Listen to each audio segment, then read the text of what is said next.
الحمد لله رب العالمين والعاقبة للمتقين والصلاة والسلام على رسوله الكريم أما بعد أعوذ بالله من الشيطان الرجيم بسم الله الرحمن الرحيم حاميم والكتاب المبين إنا أنزلناه في ليلة مباركة اللهم صل على محمد وعلى آل محمد كما صليت على إبراهيم وعلى آل إبراهيم إنك حميد مجيد اللهم بارك على محمد وعلى آل محمد كما باركت على إبراهيم وعلى آل إبراهيم إنك حميد مجيد. معزز مکرم قابل احترام عزیز ساتھیوں بزرگوں، اللہ رب العالمین کا لاکھ لاکھ شکر ہے کہ اللہ رب العالمین نے مبارک مہینہ شعبان کا مہینہ عطا فرمایا ہے. شعبان کا مہینہ یہ برکتوں کا حامل مہینہ ہے. رجب، شعبان اور رمضان، اس تینوں مہینے کے متعلق جناب رسول اللہ صلی اللہ علیہ وسلم ایک دعا مانگا کرتے تھے. اللہم بارک لنا فی رجب و شعبان وبلغنا رمضان. اے اللہ، رجب اور شعبان کے مہینے میں برکت عطا فرما اور ہمیں رمضان المبارک تک پہنچا دیجیے. یعنی میری زندگی اتنی ہو جائے کہ میری قسمت میں رمضان آ جائے، رمضان کا روزہ میسر ہو جائے. یہ میری آرزو ہے، یہ میری دلی خواہش ہے. سرور دو عالم جناب رسول اللہ صلی اللہ علیہ وسلم کا یہ دعا منقول ہے. اللہ کے نبی علیہ الصلاۃ والسلام اس مہینے میں یعنی شعبان کے مہینے میں بہت زیادہ عبادت کیا کرتے تھے. نبی علیہ الصلاۃ والسلام کی چہیتی بیوی حضرت عائشہ صدیقہ رضی اللہ تعالی عنہا فرماتی ہے کہ پیارے آقا صلی اللہ علیہ وسلم اس قدر شعبان کے مہینے میں عبادت کرتے تھے اور روزہ رکھا کرتے تھے کہ اس یعنی رمضان المبارک کے علاوہ کسی اور مہینے میں اہتمام کے ساتھ روزہ رکھنا یہ اللہ کے نبی علیہ الصلوۃ والسلام نہیں کرتے تھے. معلوم یہ ہوا کہ شعبان کے مہینے میں اللہ کے نبی بہت زیادہ کثرت کے ساتھ روزہ رکھا کرتے تھے. حتیٰ کہ پورا مہینہ آپ نے روزہ رکھا ہے، لیکن اپنی امت کو جو تعلیم دی ہے وہ شعبان کے آخر حصہ یعنی 27، 28، 29 کا جو مہینہ ہے، جو تاریخ ہوگی، اس میں امت کے لیے روزہ رکھنا تو صحیح نہیں ہے شعبان کے مہینے میں. لیکن خود اللہ کے نبی علیہ الصلوۃ والسلام رکھا کرتے تھے. امت کے لیے منع اس لیے فرمایا کہ اس کے بعد جو مہینہ رمضان آنے والا ہے اس کے اندر خلل نہ ہو جائے، سستی پیدا نہ ہو جائے. اس لیے آپ اپنی امت کو منع فرمایا ہے، لیکن آپ خود روزہ رکھا کرتے تھے. تو مطلقاً شعبان کے مہینے میں آپ کا روزہ رکھنا اور عبادت کرنا یہ ثابت ہے، صحیح ہے. ان میں سے شعبان میں سے ایک تاریخ جس کو ہم عرب شب برات کہتے ہیں، 15ویں شب، یہ کیا چیز ہے؟ کیا اس کی کوئی اصل ہے، حقیقت ہے یا نہیں ہے؟ اس کے اندر دو طریقے کے لوگ پائے جاتے ہیں. کچھ لوگ تو سرے سے انکار کر دیا اور سرے سے یہ کہہ دیا یہ شب برات یہ کوئی چیز نہیں ہے، بدعت ہے، رسم ہے. اور ایک لوگوں نے یہ کہہ دیا کہ سارے خرافات بدعات اس مہینے میں اور اس تاریخ میں کرنا چاہیے. لیکن ان میں سے ایک اعلیٰ طبقہ نے کہا جو چیز ثابت ہے، جس طریقے سے ثابت ہے انسان کو اتنا ہی کرنا چاہیے۔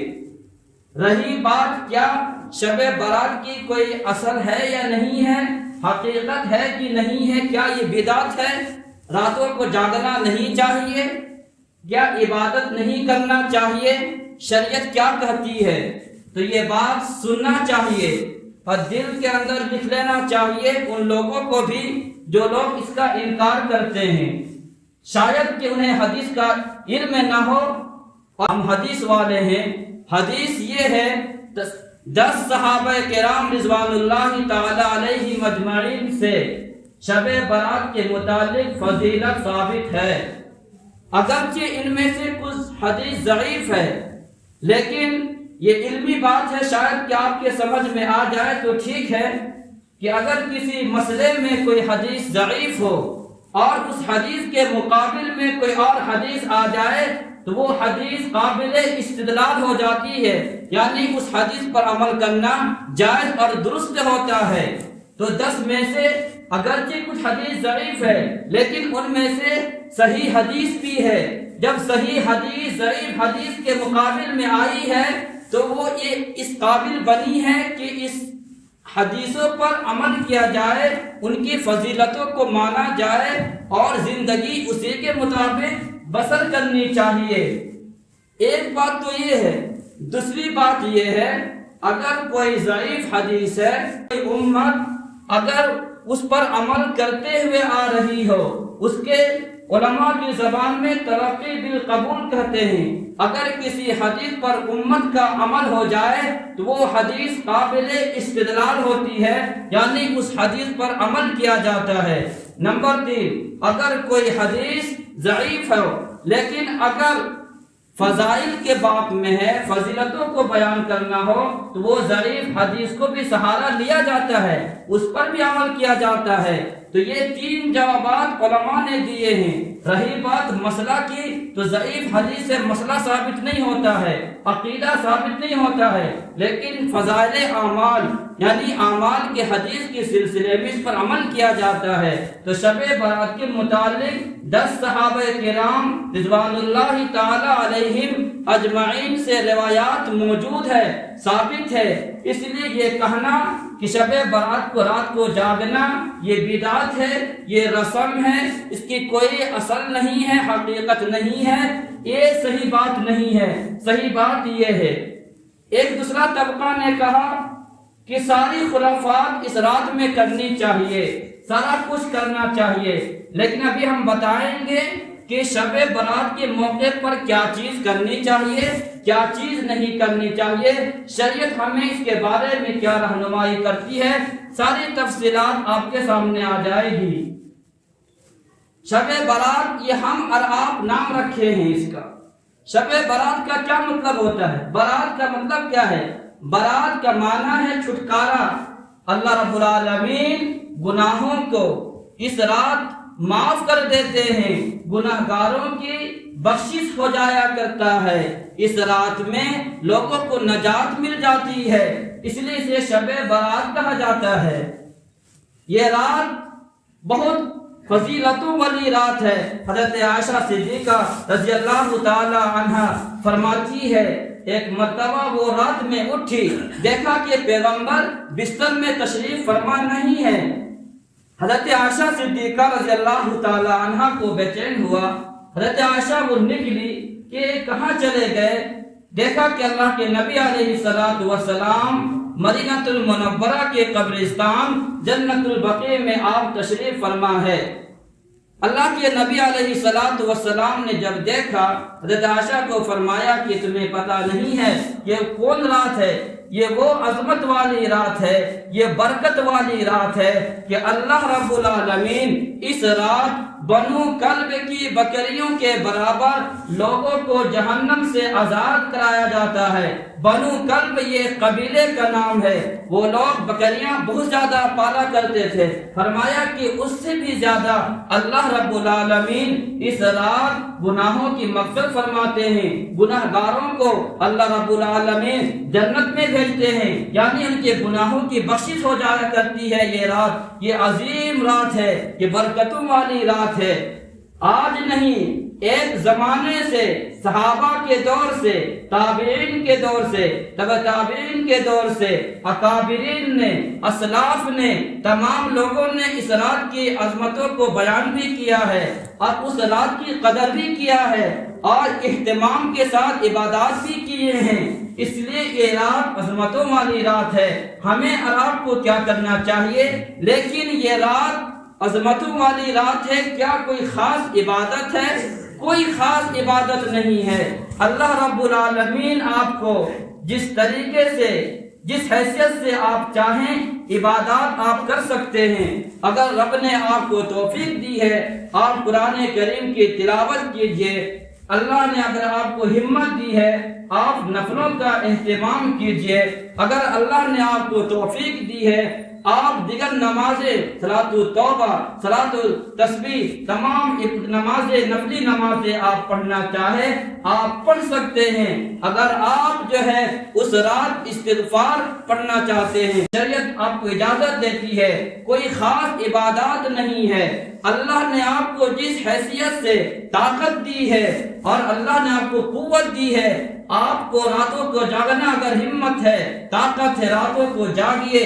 اس رات کو اللہ رب العالمین کے سامنے روئیے، اپنے آخرت کو مانگیے، اپنے آپ کو اللہ سے منائیے، توبہ کیجئے اور اللہ سے یہ درخواست کیجئے، میں ایک زمانے تک نافرمان ہو کر کے میں گھومتا رہا، میں تیری نافرمانی کرتا رہا، آج میں توبہ کرتا ہوں، آج میں عہد کرتا ہوں، آج کے بعد میری زندگی میں بدلاؤ آ جائے گی، آج کے بعد میری زندگی میں انقلاب آ جائے گی۔ یہ توبہ کرنے والی رات ہے، استغفار کرنے والی رات ہے، اللہ رب العالمین کو راضی کرنے والی رات ہے، گناہوں سے توبہ کرنے والی رات ہے۔ اس رات کا انکار کیسے کر سکتا ہے انسان؟ اس رات کا انکار نہیں کیا جا سکتا ہے۔ اس رات کی عظمتوں کو سامنے رکھ کر کے انسان بالکل ہمت کے ساتھ، انسان بالکل لگن کے ساتھ اس رات اپنے آپ کو عبادت میں مشغول کر دینا چاہیے۔ اس رات انسان کو تمام گناہوں سے چھوڑ کر کے، تمام فضولیات کو چھوڑ کر کے ایک خدا کے سامنے سجدہ کرنا چاہیے۔ یہ وہ عظیم رات ہے، لیکن اس عظیم رات میں چند لوگ ایسے ہیں، بدقسمت ہے وہ لوگ، اس رات بھی ان کی مغفرت نہیں ہوتی ہے، وہ چاہ کر کے بھی رب ان کے گناہوں کو معاف نہیں کرتا ہے۔ ان میں سے چند لوگوں تمام احادیث کو سامنے رکھ کر کے جو خلاصہ ہے، جو نتیجہ ہے، وہ آپ کے سامنے میں پیش کرتا ہوں۔ تمام حدیثوں کا نچوڑ جو ہے وہ کتنے لوگ ہیں جن کی مغفرت اس عظیم رات میں بھی نہیں ہوتی ہے، وہ آپ کے سامنے رکھتا ہوں۔ ان میں سے سب سے پہلا بد نصیب انسان وہ ہے جو مشرک ہے، اللہ رب العالمین کے ذات کے ساتھ، صفات کے ساتھ کسی کو شریک ٹھہراتا ہے، کسی اور کو مشکل کشا سمجھتا ہے، کسی اور کو معبود حقیقی سمجھتا ہے، کسی اور کے سامنے جا کر کے اپنا سر کو رگڑتا ہے، کسی اور کو یہ کہتا ہے بیٹا تو وہ دیتا ہے، بیٹی تو وہ دیتا ہے۔ یہ سب چیزیں یہ شرک ہے۔ شرک کرنے والے کی مغفرت نہیں ہے۔ پارہ نمبر 5 سورۃ النساء کے اندر رب نے اعلان فرمایا، ان اللہ لا یغفر ان یشرک بہ ویغفر ما دون ذلک لمن یشاء ومن یشرک باللہ فقد ضل ضلالا بعیدا۔ جو انسان شرک کرے گا، اللہ رب العالمین کے ذات کے ساتھ، صفات کے ساتھ کسی کو شریک ٹھہرائے گا، وہ سن لے، قرآن کا فیصلہ سن لے۔ اے جناب رسول اللہ صلی اللہ علیہ وسلم، آپ امت کو بتا دیجئے کہ ان کی مغفرت نہیں ہوتی ہے، چاہے وہ شب برات ہو، چاہے وہ شب قدر ہو، کوئی بھی رات ہو جائے، ان مشرکوں کی مغفرت نہیں ہوتی ہے۔ اس لیے اپنے آپ کو جھانکنا بھی ہے، دیکھنا بھی ہے، کہیں ہم ان لوگوں میں سے تو نہیں ہوں، جس کے رب نے اعلان فرمایا ہے، اس لیے کہ رب العالمین وہ ذات ہے اگر کسی کو بیماری لگ جائے تو بیماری کو دور کرنے والی ذات اللہ کی ہے، اگر کسی کو حاجت روائی سمجھا جائے وہ کوئی اور نہیں ہے، وہ رب العالمین کی ذات ہے، کسی اور کے سامنے اپنا ماتھا ٹیکا جائے کوئی نہیں ہے، وہ اللہ رب العالمین کی ذات گرامی ہے۔ اللہ رب العالمین وہ اللہ رب العالمین ہے کہ جب جو تمام انسانوں کو اسی نے پیدا کیا، تمام چیزوں کو دینے والی، تمام چیزوں کو مہیا کرنے والی ذات اللہ رب العالمین کی ذات ہے۔ ایک ہی پانی کا قطرہ ہے، اگر وہ پانی کا قطرہ اگر سانپ پی لے اس سے زہر بنا دے، وہ ذات اللہ رب العالمین کا ہے۔ ایک ہی پانی کا قطرہ ہے، اگر گائے پی لے، اگر بھینس پی لے، اس سے دودھ کا نکل جائے، پانی کے قطرے کو دودھ نکالنے والی ذات وہ اللہ رب العالمین کی ذات ہے۔ تمام چیزیں جو ہو رہی ہے، ہونے والی ہے، ہوگی، وہ تمام چیزیں اللہ رب العالمین کے قبضے قدرت میں ہے۔ اس لیے اللہ رب العالمین ارشاد فرماتے ہیں مشرک کی اس عظیم رات میں بھی مغفرت نہیں ہوتی ہے، چاہے وہ آنسو بہا لے، چاہے وہ کہیں بھی چلا جائے، لیکن وہ سن لے اس عظیم رات میں اس کی مغفرت نہیں ہوتی ہے۔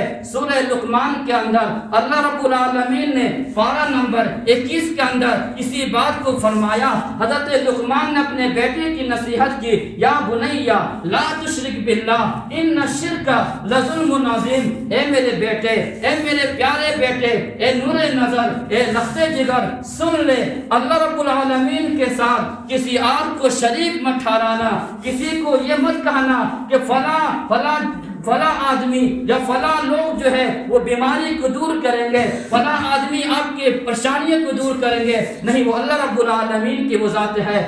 اس کے علاوہ حدیث سنیے، حضرت معاذ بن جبل رضی اللہ تعالی عنہ فرماتے ہیں میرے اللہ کے نبی نے مجھے نصیحت کی ہے، مجھے بتایا ہے کہ سن لے معاذ، وہ گناہ کبیرہ میں سے ہے۔ ایک بات فرمایا، نمبر ایک کہ اللہ رب العالمین کے ذات کے ساتھ کسی کو شریک نہ ٹھہرانا۔ آگے جملہ سنیے، آگے جملہ پیغمبر کا جملہ سنیے، پیغمبر نے فرمایا وَإِن قُتِلْتَ وَإِنْ حُرِّقْتَ، اگر تجھے قتل کر دیا جائے، اگر تجھے جلا کر کے راکھ کر دیا جائے، لیکن پھر بھی تم کسی اور کے ساتھ اللہ رب العالمین کے ذات کے ساتھ کسی کو شریک نہ ٹھہرانا، تو یہ بدبخت لوگ ہوں گے جن کی مغفرت اس عظیم رات میں بھی نہیں ہوگی۔ نمبر دو، جن کی مغفرت اس رات میں نہیں ہوگی وہ کون لوگ ہیں؟ مدمن خمر، شرابوں کا عادی ہے، شراب پینے والا۔ صرف شراب سے مطلب وہ شراب کوئی بھی ہو، ہر نشہ آور چیز جس سے انسان کو نشہ پیدا کر دے وہ حرام ہے، ان لوگوں کی اس رات میں بھی مغفرت نہیں ہوتی ہے۔ یہ جناب رسول اللہ صلی اللہ علیہ وسلم کا یہ قول ہے، یہ بات ہے۔ اس لیے جو لوگ آج پورا معاشرہ، آج نوجوانوں کا پورا معاشرہ غیر تو غیر ہے، غیر سے بڑھ کر کے ہمارا اپنا لوگوں نے نشہ کے بازار کو گرم کر رکھا ہے۔ جدھر جائیے کوئی شہر ایسا نہیں، کوئی دیہات ایسا نہیں، کوئی قریہ ایسا نہیں، کوئی گاؤں ایسا نہیں جہاں نوجوانوں نے اس نشہ آور چیزوں کو استعمال نہ کرتے ہو۔ شاید کہ اسے پتہ نہیں ہے ہر برائی کی جڑ یہ نشہ ہے، چاہے وہ انجیکشن کے ذریعے سے ہو، چاہے وہ کیپسول کے ذریعے سے ہو، چاہے انسان اس کا نام کچھ بھی رکھ دے، اگر اس سے نشہ پیدا ہوتا ہو وہ چیز حرام ہے۔ اگر کوئی انسان گوبر کے اوپر، اگر کوئی انسان مٹھائی کا لیبل لگا دے وہ گوبر ہی ہوتا ہے۔ اگر کسی چیز کے اندر نام کو بدل دے وہ شرابی ہوگا، چاہے انسان اس کو کچھ بھی نام دے کر کے پینے کا عادی بن جائے۔ اس لیے وہ لوگ سن لے، اگر یہ بات جا رہی ہے کانوں تک، اس عظیم رات میں آپ کی مغفرت نہیں ہو سکتی ہے۔ آپ سجدے میں جا کر کے آنسو بہا لیجئے، خون کا آنسو بہا لیجئے، لیکن یہ جناب رسول اللہ کا فرمان ہے ایسے لوگوں کی اس رات بھی مغفرت نہیں ہوتی ہے۔ اس لیے ان گناہوں سے توبہ کر لیجئے، ابھی وقت ہے، ابھی زندگی ملی ہے۔ اور نمبر 3، جن لوگوں کی اس رات مغفرت نہیں ہوتی ہے وہ ماں باپ کا نافرمان ہے، حقوق الوالدین، ماں باپ کا نافرمان، اس رات اس کی بھی اس کی بھی مغفرت نہیں ہوتی ہے۔ وہ لوگ کتنے بدقسمت لوگ ہیں، وہ لوگ کتنے محروم انسان ہیں کہ جن کے ماں باپ ناراض ہیں، جن کے ماں باپ ناراض ہیں، اب وہ لوگ آ کر کے مسجدوں میں آ کر کے یا کہیں اور جا کر کے کوششوں کے باوجود بھی اللہ رب العالمین سے وہ رو بھی رہے ہیں، دعائیں بھی کر رہے ہیں، سفر در سفر کر کے کعبہ بھی پہنچ رہے ہیں، عمرہ بھی کر رہے ہیں، حج بھی کر کے آ رہے ہیں، لیکن ماں باپ اگر ناراض ہے تو وہ سن لے کہ وہ ماں باپ ناراض ہونے کی وجہ سے تمہارے ان راتوں میں مغفرت نہیں ہو سکتی ہے۔ اس لیے ماں کا دامن کو جا کر کے پکڑ لیجئے، ماں کو اپنا بنا لیجئے۔ وہ باپ جو تمہارے دنیا میں آنے کا سبب اور ذریعہ بنا ہے، اگر تمہارا اس سے بات نہیں ہے تو پھر جائیے، دیر کس چیز کی ہے؟ ماں باپ کے سامنے اپنے آپ کو پیش کر لیجئے کہ اگر آپ معاف نہیں کریں گے تو میرا اللہ بھی معاف نہیں کرے گا، اگر آپ خوش نہیں ہوں گے میرے اللہ بھی خوش نہیں ہوگا، اگر آپ میرے آنسو کی قدر نہیں کیے ہیں میرے اللہ بھی میرے آنسو کا قدر نہیں کرے گا۔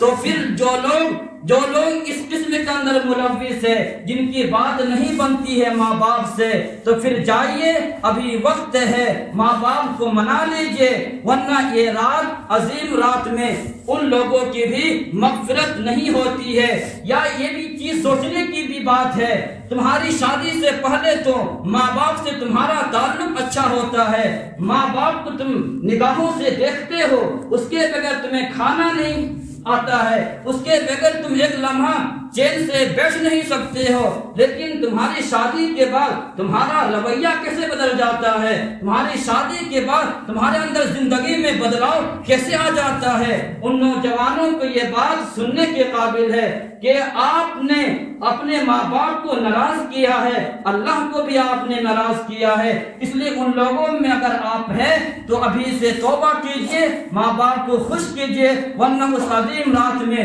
ان لوگوں کے بھی مغفرت کا کوئی بھی نہیں ہے۔ اور نمبر 4 جو اللہ کے نبی نے فرمایا، قاطع الرحم، یعنی رشتہ کو توڑنے والا۔ آج اس کا بھی دیکھ سکتے ہیں، آج کسی کا ماں باپ سے نہیں بن رہا ہے، کسی کا چچا سے نہیں بن رہا ہے، کسی کا پھوپھی سے بات نہیں ہے، کسی کا پھوپھا سے بات نہیں ہے، کسی کا خالہ سے بات نہیں ہے، کسی کا بیٹی سے، کسی کا بہن سے بات نہیں ہے، اور یہ انسان اپنے آپ میں مشغول ہے۔ فرمایا اللہ کے نبی نے ایسے لوگوں کی بھی اس عظیم رات میں بخشش نہیں ہوتی ہے، چاہے وہ کچھ بھی کر لے، جو رشتوں کو توڑتا ہے، جن کا رشتوں کا کوئی قدر نہیں ہے۔ آج تو یہ بات یہاں تک کہ لوگ آ گئے ہیں، اس بہن کے لیے، اس بہن کے نام پر آج اس بہن کو نہ اپنے گھر بلاتے ہیں، نہ گھر جاتے ہیں ان کے، شادی کر دیا، سمجھا کہ میرے ذمے سے وہ چیز ہٹ گئی ہے، نہ ان کو اپنے یہاں بلانا ہے، نہ ان کے یہاں جانا ہے۔ ارے ماں کے بعد وہ کون تھی جس نے تمہارے کپڑوں کو دھویا کرتی تھی؟ وہ کون تھی جو تمہارے ساتھ ایک زندگی بسر کی ہے تمہارے گھروں میں؟ شادی سے پہلے، شادی کرنے کے بعد اس بہن کو تم بھول جاتے ہو۔ کبھی خوشی کے موقع میں اس بہن کو اپنے یہاں بلاتے ہیں، کبھی اس بہن کے گھر جاتے ہیں، کبھی ملنے بلاتے ہیں، کچھ بھی نہیں ہے۔ اس بہن کا قدر کیجئے، اس بہن کو، اس پھوپھی کا قدر کیجئے۔ نہ آپ یہاں ہے نہ وہاں ہے، اپنے کاموں سے مشغول ہے۔ وہ بہن جو ابھی سسرال میں ہے، تمہارے گھر آنے کے لیے وہ ترستی ہے، اسے وہ وہاں مزہ نہیں ہے کہ ایک کاش کہ میرا بھائی مجھے ایک دن کے لیے بلا لیتا، میں چلی آتی، لیکن وہ ظالم بھائی تم اس بہن کو بھلا دیا ہے۔ اس بہن کو بلانے کے لیے تمہارے پاس وقت نہیں ہے، دوستوں کے لیے ملنے کے لیے وقت کی کمی نہیں ہے، اس بہن سے اور اس پھوپھی سے، اس خالہ سے ملنے کے لیے تمہارے پاس وقت نہیں ہے۔ موبائل میں، واٹس ایپ میں، ہر چیز میں تمہارے لیے وقت ہے، لیکن رشتوں کو جوڑنے کے لیے، آپسی تعلقات کو بنانے کے لیے تمہارے پاس وقت نہیں ہے۔ رشتوں کو جوڑنے والا بنے، تب جا کر کے عظیم الشان رات شب برات میں ایسے لوگوں کی مغفرت ہوگی۔ اگر رشتوں کو توڑنے والے ہیں، رشتوں کو جوڑنے جوڑنے والے نہیں ہیں آپ کی مغفرت نہیں ہو سکتی ہے۔ اور آخری اور چھٹی چیز جو پیغمبر نے ارشاد فرمایا کہ زنا کرنے والی عورت، اس کے اندر عورت بھی ہے مرد بھی شامل ہے، وہ گناہگار عورت اور مرد جن کی اس عظیم الشان رات میں مغفرت نہیں ہوتی ہے، جو شادی سے پہلے یا شادی کے بعد اپنا تعلق کسی اور کے ساتھ جوڑتے ہیں، انہیں شرم آنی چاہیے کہ تم نے اپنا تعلق کس سے جوڑے ہو۔ قرآن کریم کا فیصلہ ہے وَلَا تَقْرَبُوا الزِّنَا إِنَّهُ كَانَ فَاحِشًا وَسَاءَ سَبِيلًا، زنا کرنے کی تو دور کی بات ہے، زنا کے قریب بھی مت جاؤ۔ لیکن آج مسلمان آج ان چیزوں کو کوئی گناہ نہیں سمجھا جاتا ہے، کوئی برائی نہیں سمجھی جاتی ہے۔ پتہ نہیں کہاں چلی گئی وہ غیرت، کہاں چلی گئی وہ شرم و حیا جو ابو بکر نے دیا تھا، کہاں چلی گئی وہ غیرت جو عمر بن خطاب نے دیا تھا، وہ کہاں چلی گئی حیا؟ آج حیا نظر نہیں آتی ہے، آج شرم و حیا آج مارکیٹ سے ختم ہو چکی ہے۔ آج لوگ جس سے چاہا دوستی قائم کر لی، دوستی کرنے کے بعد پھر اس سے شادی کر لی۔ کیا یہ اسلام کا کوئی طریقہ ہے؟ لوگوں نے شریعت کو مذاق بنا رکھا ہے، جن کو مذاق بنا رکھا ہے، چلتا ہے معاشرہ ہے، یہ نہیں چلتا ہے، یہ آپ نے چلایا ہے، اپنے گھر سے چلائے ہیں۔ کیا شریعت تو یہاں تک کہ کہتی ہے جب انسان کا منگنی ہو جائے، منگنی ہونے کے بعد بھی اس لڑکی سے بات کرنے کی اجازت نہیں ہے، ابھی منگنی کرنے کے بعد اس لڑکی سے شادی کرنا فکس ہو چکا ہے، تاریخ بیٹھ گئی ہے، ہر چیز ہو گیا ہے، اگر نکاح نہیں ہوا ہے آپ بات نہیں کر سکتے ہیں۔ لیکن یہ نوجوان، یہ مسلمان، یہ معاشرہ کہاں جا رہے ہیں؟ ایسے لوگوں کی بھی اس عظیم الشان رات میں مغفرت نہیں ہوتی ہے۔ اور ساتواں آدمی کون ہے؟ ساتواں آدمی کینہ پرور، جس کے دل میں دشمنی ہے، جس کے دل میں کسی کے بارے میں حسد ہے، جلن ہے، کسی کے ترقی کو دیکھ کر کے وہ اسے سکون نہیں ملتا ہے، کسی کی کامیابی کو دیکھ کر کے اس کا دل کالا ہوتا ہے، کسی کو اچھا کھانا دیکھنا اس کو جو ہے اچھا نہیں لگتا ہے، کوئی اچھا پہن رہا ہے اس کو ہضم نہیں ہو رہا ہے، کوئی اچھی گاڑی پہ گھوم رہا ہے اسے دیکھ کر کے جلن محسوس ہوتا ہے۔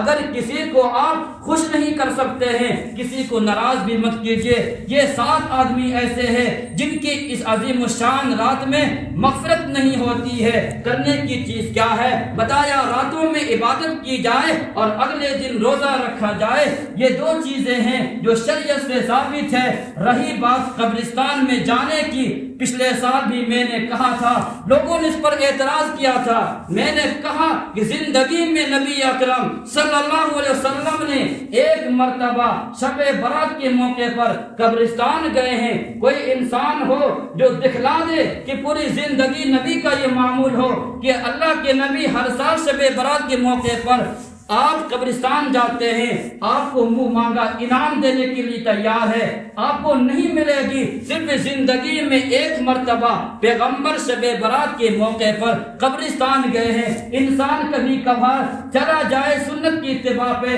یہ ٹھیک ہے، جائز ہے، ہر سال جانا، پابندی کے ساتھ جانا اور پھر شکلوں کے ساتھ جانا اور پھر یہ کہنا کہ یہ تو ہم نے ایک زمانے سے کرتے ہوئے آ رہے ہیں۔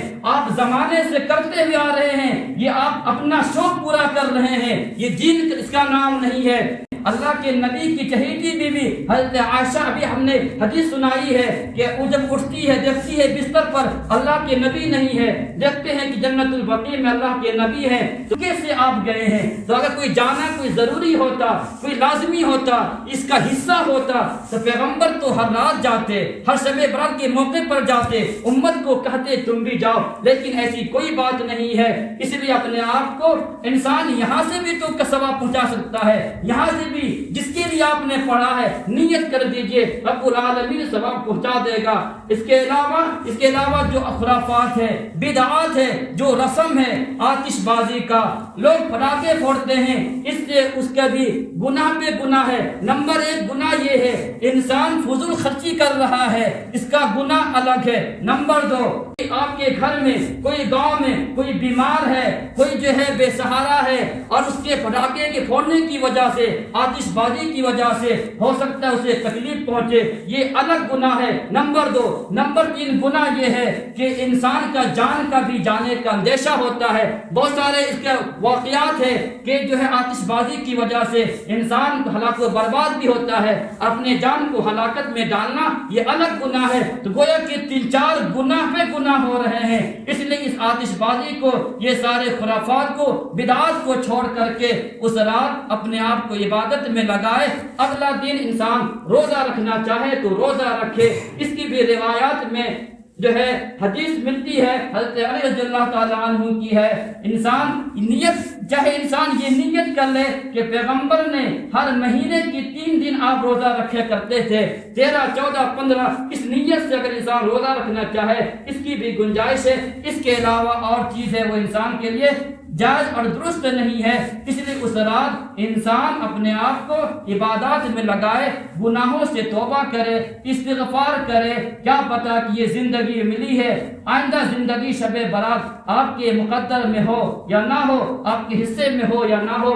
اس لیے ان تمام خرافات کو چھوڑ کر کے اللہ رب العالمین کے سامنے توبہ استغفار کر کے راتوں کو جاگنا، جتنا انسان کو ممکن ہو وہ راتوں کو جاگے، عبادت کرے۔ اور اگر کسی کو طاقت نہیں ہے، بیمار ہے، تو اس رات گناہ نہ کرے، بس عشاء کی نماز جو ہے پڑھے اور آرام سے سو جائے، فجر کی نماز جو ہے بجماعت پڑھ لے۔ وہ ان لوگوں کے لیے ہے جو راتوں کو نہیں جا سکتے ہیں، لیکن انسان کوشش یہ کرے کہ کم سے کم اس رات عبادت ضرور کر لے۔ اللہ رب العالمین عمل کی توفیق عطا فرمائے۔ اقول قولی ھذا واستغفر اللہ، وآخر دعوانا الحمد للہ رب العالمین۔